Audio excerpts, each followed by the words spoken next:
I'm Amy from Whiteacres, and I help businesses do justice to the products and services that they have by making sure that their business image looks just as good as they are.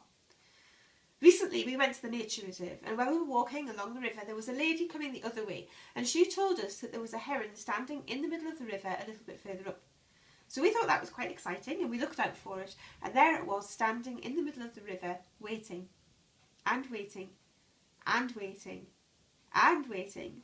And then I must have looked away just for a moment, and it had caught a fish, and it went to the other side of the river, enjoyed the fish, and then it flew up and down the river a few times, presumably looking for where there would be more fish, and landed and waited and waited and waited again. I'm not quite as patient as the heron, but it made me think about how the heron has worked out who its target audience is, where it needs to go, and what it needs to do once it gets there to get what it wants. And about how well we might have thought about who our target audience is. One of the questions that I always ask my clients when I'm filling in the brief is, who is your target audience? Who's your ideal client? Who are you wanting to attract? Who is the kind of person who would want to buy from you? And it's really worth taking some time to think about this. I have written my ideal client profile, which I'll leave a link for in the comments. You might, in the comments, somewhere in the post, and you might want to read that. But really, it's really important that you spend some time thinking about who yours is, because you can't create all of this stuff that looks beautiful and attracts people to your business if you don't know who you're attracting, if you don't know who your ideal client is, if you don't know who those people are that you want to work with and that will work with you really well.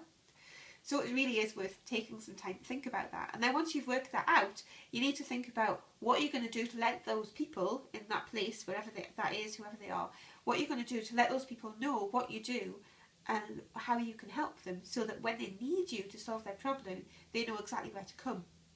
For me, like I say, I've written my ideal client profile, but I find that I use social media, I use these websites, these videos, I use blog posts, I do a monthly newsletter, and I network in person, as well as a few other things. And those things all really help me to find clients. And those people, they know that if they need a logo, or they need branding to be more consistent, or they need a new website design, or they need a new brochure, or something as small as a business card, they know that I'm there waiting for them, not quite as patiently as the heron, because I get really bored, waiting for them, and I'm able to do what they need me to do to solve their problem when they need me.